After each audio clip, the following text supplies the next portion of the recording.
दोस्तों, आप सभी लोग नाना पाटेकर को तो जानते ही होंगे, मगर क्या आपको ये पता है नाना पाटेकर ने अपने पहले विकलांग बेटे की गला दबाकर बहुत बेरहमी से हत्या कर दी थी। एक बड़े बिजनेसमैन का बेटा होने के बाद भी आखिर नाना पाटेकर को घर घर जाकर दीवारों पर पोस्टर लगाने का काम क्यों करना पड़ा और क्यों प्रेम विवाह करने के कुछ ही सालों बाद ही नाना पाटेकर का तलाक हो गया और क्यों मुनमुन दत्ता ने नाना पाटेकर के ऊपर ये इल्जाम लगाया कि नाना पाटेकर ने शराब के नशे में उनको मारा पीटा और उनका यौन शोषण किया। जानेंगे सब कुछ इसी वीडियो में। नाना पाटेकर का जन्म 1 जनवरी 1981 को मुंबई के मराठी परिवार में हुआ। इनके पिता का नाम दिनकर पाटेकर था और इनका खुद का कपड़ों का एक व्यवसाय था और मां संजना पाटेकर एक कुशल गृहिणी थी। शायद ही आपको मालूम हो कि नाना पाटेकर का असली नाम नाना पाटेकर नहीं बल्कि विश्वनाथ पाटेकर था। नाना पाटेकर अपने सभी भाई बहनों में सबसे ज्यादा सांवले थे और इस रंग की वजह से ही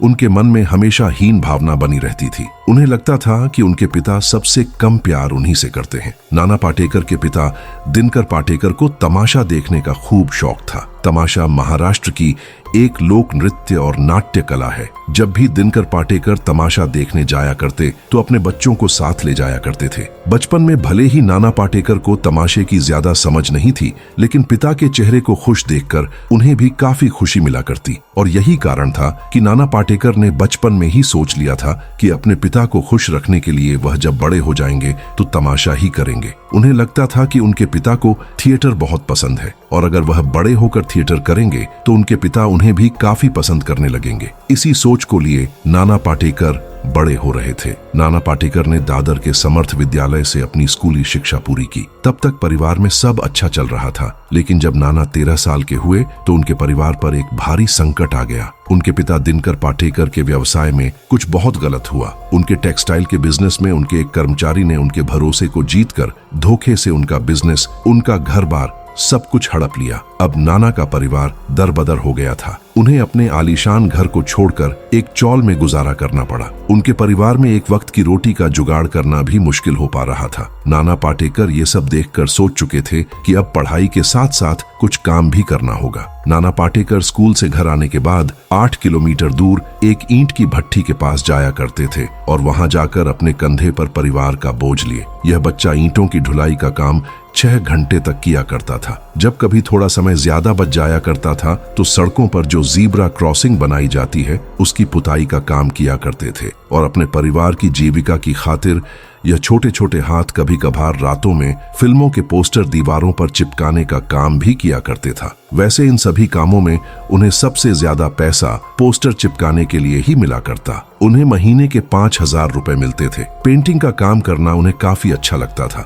धीरे धीरे नाना पाटेकर की स्कूली पढ़ाई पूरी हो गई और फिर उन्होंने अपने ही कमाए पैसों से अपना एडमिशन J.J आर्ट कॉलेज में करवाया और साथ ही साथ अपनी जीविका चलाने की खातिर भी छोटे मोटे काम करते रहे। पढ़ाई पूरी हो गई तो उन्हें पुणे की एक एड एजेंसी में काम भी मिल गया। वहां नाना पाटेकर को 20,000 रुपए मिलते थे। उस दशक में यह रकम काफी बड़ी होती थी, लेकिन पिता के लिए जो सपने इन्होंने देखे थे उसे भी पूरा करना था और एक दिन अपने दिल की सुनते हुए इन्होंने यह नौकरी छोड़ दी। उस समय उन्हें 10,000 रुपए प्रति माह मिल रहे थे। वहीं यहाँ पर शो के लिए 50 रुपए मिला करते और शो भी रोजाना कहाँ होते थे, महीने में 8 शो से ज्यादा नहीं कर पाते थे और नौकरी छोड़ने के इस फैसले के खिलाफ उनका पूरा परिवार आ गया। और इस सब में अगर कोई इनके साथ खड़ा था तो वह थे इनके पिता। थिएटर ज्वाइन करने पर उनके पिता की आंखों में जो उन्हें चमक दिखाई दी थी वह उनके लिए बहुमूल्य थी। थिएटर करते हुए करीब 2 साल बीत चुके थे और नाना पाटेकर अब एक अच्छे अभिनेता के रूप में स्थापित भी हो चुके थे।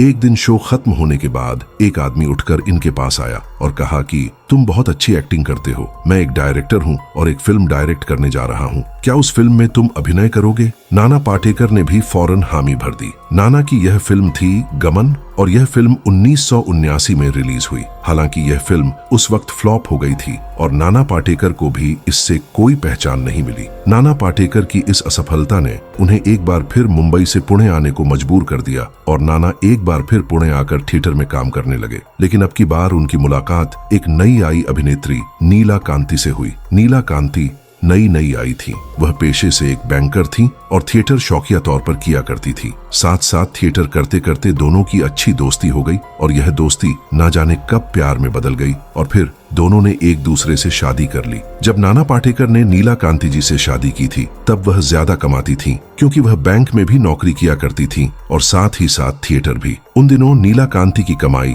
करीब 22,200 रुपए हुआ करती थी और नाना पाटेकर को अपने शोज करके वही 1100 या 1200 रुपए मिलते थे। कुल मिलाकर घर में करीब 5,500 रुपए आ जाया करते और यह रकम उस समय काफी बड़ी थी और दोनों अपनी जिंदगी खुशी खुशी जी रहे थे। एक बार नाना पाटेकर के पिता काफी बीमार हो गए। उस समय नाना पाटेकर थिएटर ही किया करते थे। नाना पाटेकर ने अपने पिता को एक सरकारी अस्पताल में भर्ती करवाया, लेकिन पिता के इलाज में ज्यादा पैसे लगने थे और नाना पाटेकर के स्टेज शो से कमाए पैसों से घर चलाना और साथ ही साथ पिता के इलाज में खर्च करना बड़ा मुश्किल हो रहा था। पिता की गंभीर बीमारी ठीक करने के लिए नाना पाटेकर ज्यादा से ज्यादा शोज करने में लगे हुए थे, लेकिन पैसों की कमी की वजह से उनके पिता बच न सके। जिस दिन नाना पाटेकर के पिता की मृत्यु हुई उस दिन नाना पाटेकर महासागर नाम का एक शो कर रहे थे। शो के बीच में ही नाना पाटेकर को यह खबर मिली कि उनके पिता अब इस दुनिया में नहीं रहे, लेकिन नाना पाटेकर ने शो करना बंद नहीं किया,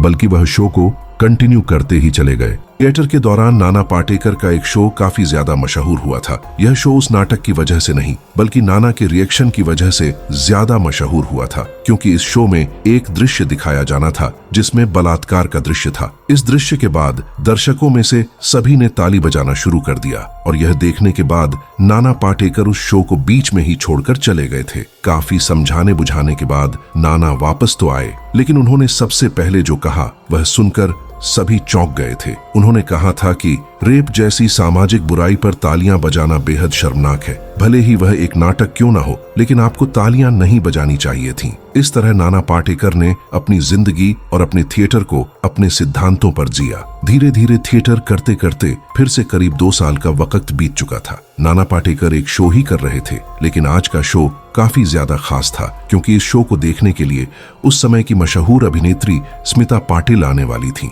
वैसे तो स्मिता पाटिल नाना पाटेकर के साथ गमन फिल्म में काम कर चुकी थी और वह नाना की एक्टिंग से काफी ज्यादा प्रभावित भी थी। इस शो को देखने के बाद स्मिता ने नाना पाटेकर से कहा था कि आप जानदार एक्टिंग करते हैं, एक बार फिर फिल्मों में क्यों नहीं ट्राई करते। नाना पाटेकर ने मुस्कुराते हुए कहा था कि मुझे कौन देगा फिल्मों में काम, ना तो मेरी आवाज अच्छी है और ना ही मैं खूबसूरत हूँ। इस पर स्मिता जी ने कहा था कि आप एक बार मेरे साथ मुंबई चलिए, मैं आपको फिल्मों में काम दिलाऊंगी। नाना पाटेकर पहले तो ना नुक्कर करते रहे, लेकिन अपने साथियों के खूब समझाने पर उन्होंने आखिरकार हामी भर दी। स्मिता पाटिल डायरेक्टर रवि चोपड़ा के पास नाना पाटेकर को लेकर गईं। रवि चोपड़ा उन दिनों आज की आवाज नाम की एक फिल्म बना रहे थे, जिसमें स्मिता पाटिल भी काम कर रही थी। स्मिता पाटिल ने रवि चोपड़ा से नाना पाटेकर को इस फिल्म में काम देने के लिए गुजारिश की। रवि चोपड़ा ने एक बार नाना पाटेकर को ऊपर से नीचे तक देखा और फिर कहा कि मैं इन्हें इस फिल्म में एक नकारात्मक किरदार दे सकता हूँ। नाना पाटेकर इस रोल को करने को तैयार नहीं थे, लेकिन स्मिता पाटिल समझदार थी और वह जानती थी कि इस रोल से क्या प्रभाव पड़ सकता है। उन्होंने नाना पाटेकर को समझाया कि आप फिल्मों में काम करके एक बार अपनी एक्टिंग का जलवा तो दिखाइए। नाना पाटेकर मान गए और इस फिल्म में उन्होंने जगमोहन का किरदार निभाया। फिल्म आज की आवाज अच्छी हिट साबित हुई, लेकिन नाना पाटेकर के किरदार को किसी ने भी नोटिस नहीं किया। अब नाना पाटेकर को एक हिट फिल्म से बॉलीवुड में एंट्री तो मिल गई थी, लेकिन उन्हें जो रोल ऑफर हो रहे थे वह काफी छोटे हुआ करते थे। जैसे नाना पाटेकर ने मोहरे, अंकुश, प्रतिघात जैसी फिल्मों में काम तो किया, लेकिन इससे भी इन्हें पैसे मिल रहे थे, पहचान नहीं। नाना पाटेकर मेहनती तो थे ही। उन्होंने अब यह सोच लिया था कि अपने परिवार को अच्छी कंडीशन में लाने के लिए वो और मेहनत करेंगे। आपको बचपन में टीवी पर आने वाला एक शो तो याद ही होगा, द जंगल बुक, जिसमें जंगल में रहने वाला एक छोटा सा बच्चा मोगली जंगल में ही पलता बढ़ता है। इस शो में शेर खान के किरदार को नाना पाटेकर ने ही आवाज दी थी। इस कार्टून सीरियल में दी गई आवाज की वजह से नाना पाटेकर का गुजर बसर चल जाता था। तभी नाना पाटेकर को परिंदा फिल्म से एक प्रस्ताव आया। इस फिल्म में इन्होंने लीड विलन का किरदार किया। ये फिल्म एक बहुत बड़ी हिट साबित हुई और इस फिल्म से दर्शक नाना पाटेकर को अच्छी तरह पहचान गए थे। अब नाना पाटेकर ने बॉलीवुड के आसमान में उड़ान भरनी शुरू कर दी थी। इसके बाद इनकी प्रहार फिल्म आई, जिसमें यह एक आर्मी ऑफिसर बने थे। इस रोल के लिए इन्होंने बाकायदा 3 साल की ट्रेनिंग ली थी और प्रहार भी एक बड़ी हिट साबित हुई। इन तमाम खुशियों के बीच एक और खुशी आई। इनके घर एक बेटे का जन्म हुआ। पर जब नाना पाटेकर अपने बेटे को देखने अस्पताल पहुंचे तो इनकी आंखें फटी की फटी रह गईं। चेहरा देखते ही नाना की रंगत उड़ गई, क्योंकि उसके दोनों होंठ कटे हुए थे और वह दूसरे बच्चों से एकदम अलग लग रहा था। कहते हैं कि नाना पाटेकर को उसके इस रूप से चिढ़ थी और नाना हमेशा उदास रहने लगे थे। उनकी पत्नी नीला कांति भी इस बात को समझ रही थी, लेकिन वह कर भी क्या सकती थी। बेटा जैसे जैसे बड़ा होता जा रहा था, उसका रूप और बिगड़ता ही जा रहा था और नाना पाटेकर की चिंता भी साथ साथ बढ़ती ही जा रही थी। वह सोचते कि अगर अभी मेरा बेटा ऐसा लग रहा है तो और बड़ा होने पर वह कितना भद्दा लगेगा। नाना पाटेकर कभी अपने बेटे को गोद में भी नहीं लिया करते थे और उसका चेहरा तक देखना पसंद नहीं करते थे। बेटे की स्वास्थ्य संबंधी समस्याएं बढ़ती ही जा रही थीं और 2 साल होते होते बेटे की मृत्यु हो गई। उस दौरान मीडिया में यह खबरें आईं कि नाना अपने बेटे का चेहरा नहीं देखना चाहते थे और इसीलिए उन्होंने अपने बेटे को जहर दे दिया। पर यह सच्चाई नहीं थी। सगे संबंधी बताते हैं कि एक दिन अचानक नाना पाटेकर की पत्नी को कोई काम पड़ गया। अपने बच्चे को वह घर पर सोता छोड़कर बाहर चली गईं और उन्होंने सोचा कि नाना घर पर हैं, जब तक मैं वापस आऊंगी तब तक वह अपने बच्चे को देख लेंगे। पर थोड़ी देर बाद अचानक उनका बच्चा नींद से जग गया और जोर जोर से रोने लगा। नाना उसी कमरे में थे, लेकिन वह दूसरी तरफ मुंह करके किताब पढ़ रहे थे ताकि उन्हें अपने बच्चे का चेहरा ना देखना पड़े। लेकिन वह नन्हा बच्चा चुप होने का नाम ही ना ले रहा था। ऐसे में नाना ने उसकी तरफ मुंह कर ही लिया।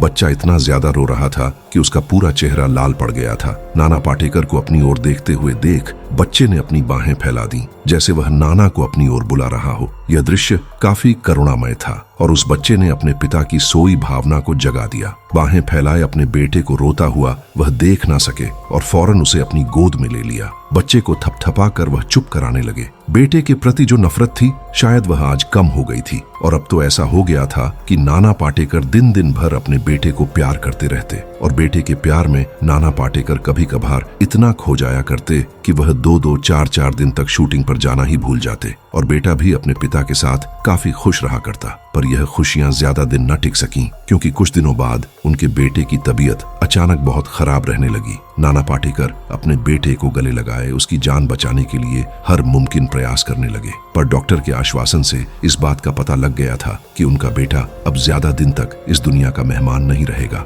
और ऐसा ही हुआ। बेटे का कुछ दिनों बाद निधन हो गया। बेटे की मौत के बाद नाना बुरी तरह से टूट गए थे। उनकी पत्नी नीला कांति बताती हैं कि बेटे की मौत के बाद नाना अपने आप को हमेशा कोसते रहते। उन्हें लगता था कि समय रहते उन्होंने अपने बेटे की कद्र नहीं की और इसीलिए ऊपर वाले ने उनके बेटे को उनसे छीन लिया। बेटे की मौत के बाद नाना इतने गुमसुम और उदास रहने लगे कि उनके परिवार वालों को भी उन पर तरस आ गया और शायद ऊपर वाले को भी। कुछ दिनों बाद उनके घर फिर से खुशियां लौटी जब पत्नी नीला कांति ने एक दूसरे बेटे को जन्म दिया। नाना पाटेकर ने अपने दूसरे बेटे का नाम मल्हार पाटेकर रखा। इन खुशियों के साथ साथ नाना पाटेकर का फिल्मी करियर भी उड़ान पर था। वैसे नाना पाटेकर का नाम आते ही सबसे पहले जो फिल्म याद आती है वह है तिरंगा। यह फिल्म 1993 में रिलीज हुई थी। डायरेक्टर मेहुल कुमार जब नाना पाटेकर के पास इस फिल्म की स्क्रिप्ट लेकर गए तो नाना पाटेकर ने इस फिल्म को करने से मना कर दिया था। नाना पाटेकर ने यह कहकर मना किया था कि मैं कमर्शियल फिल्में नहीं करता। बहुत समझाने पर वह मान तो गए,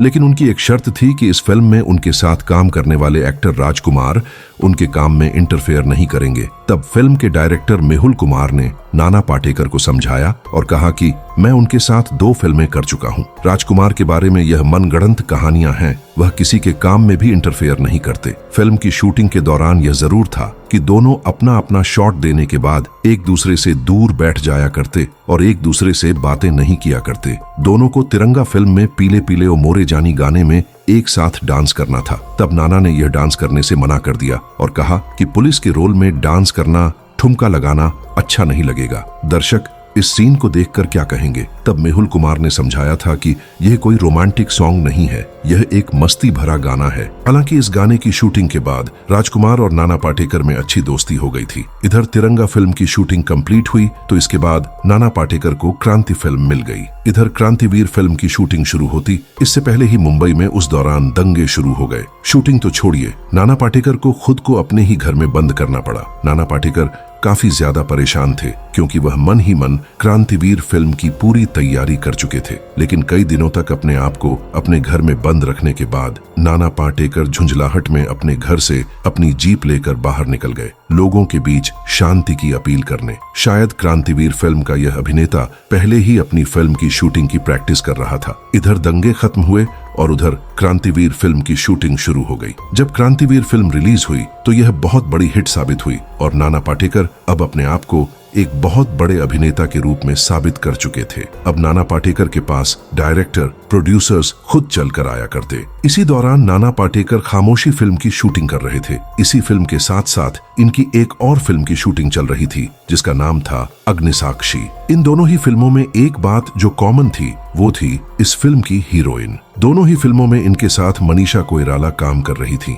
जहां एक तरफ मनीषा कोइराला अग्निसाक्षी फिल्म में इनकी पत्नी का किरदार निभा रही थी, तो वहीं दूसरी तरफ खामोशी फिल्म में मनीषा कोइराला नाना पाटेकर की बेटी का किरदार निभा रही थी। दो फिल्मों की शूटिंग की वजह से मनीषा कोइराला और नाना पाटेकर का समय एक दूसरे के साथ काफी ज्यादा गुजरने लगा और इस वजह से मनीषा कोइराला और नाना पाटेकर के बीच नजदीकियां इतनी बढ़ चुकी थीं कि वह अपनी निजी जिंदगी को भी भूल चुके थे। और तो और नाना पाटेकर अब कई दिनों तक अपने घर भी नहीं जाया करते थे और इसी वजह से नाना पाटेकर और उनकी पत्नी के बीच मतभेद बहुत ज्यादा बढ़ गए थे। हालांकि दोनों में कभी तलाक नहीं हुआ, लेकिन यह दोनों एक दूसरे से अलग जरूर रहने लगे थे। इधर नाना पाटेकर मनीषा कोइराला के साथ लिव इन रिलेशनशिप में रहने लगे थे। नाना ने खुद एक बार एक इंटरव्यू में कहा था कि वह मनीषा से बहुत ज्यादा प्यार करने लगे थे। इसी दौरान नाना पाटेकर की साल 1999 में कोहराम फिल्म आई और इस फिल्म में इनकी अभिनेत्री बनी आयशा जुल्का।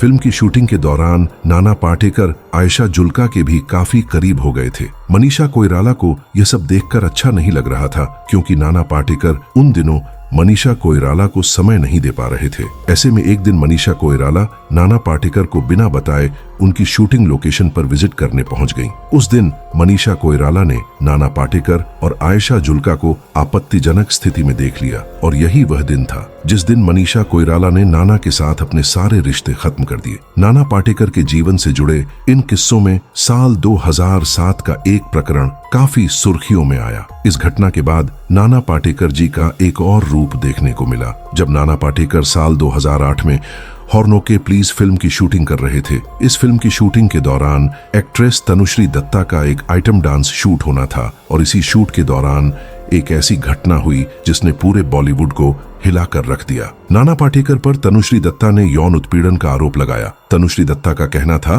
कि जिस दिन उनके इस गाने की शूटिंग हो रही थी उस दिन नाना पाटेकर का उसमें कोई सीन नहीं था, लेकिन फिर भी नाना उस दिन सेट पर पहुंचे और कुछ ऐसी हरकतें करने लगे जिससे तनुश्री दत्ता खुद को सहज महसूस नहीं कर पा रही थी। जब तनुश्री ने इसके खिलाफ आवाज उठाई तो पूरी की पूरी फिल्म की टीम नाना पाटेकर की सपोर्ट में खड़ी हो गई और इस घटना के बाद पूरा का पूरा बॉलीवुड दो भागों में बंट गया था। ज्यादातर लोग नाना पाटेकर के सपोर्ट में खड़े हो गए थे क्योंकि इससे पहले नाना पाटेकर के लव अफेयर्स के बारे में तो लोगों ने सुना था, लेकिन ऐसी घटना के बारे में पहले किसी ने कभी नहीं सुना था। इसके कुछ समय बाद ही तनुश्री दत्ता ने बॉलीवुड से दूरी बना ली। दोस्तों, ये तो हो गई नाना पाटेकर की कहानी, मगर क्या आपको ये पता है सुशांत सिंह राजपूत को किसने मारा था? क्या वो बॉलीवुड का कोई बड़ा डायरेक्टर था या प्रोड्यूसर था या फिर वो रिया चक्रवर्ती थी? अगर आपको ये जानना है तो वीडियो स्क्रीन पर आ रहा है, क्लिक करके जरूर देखिएगा।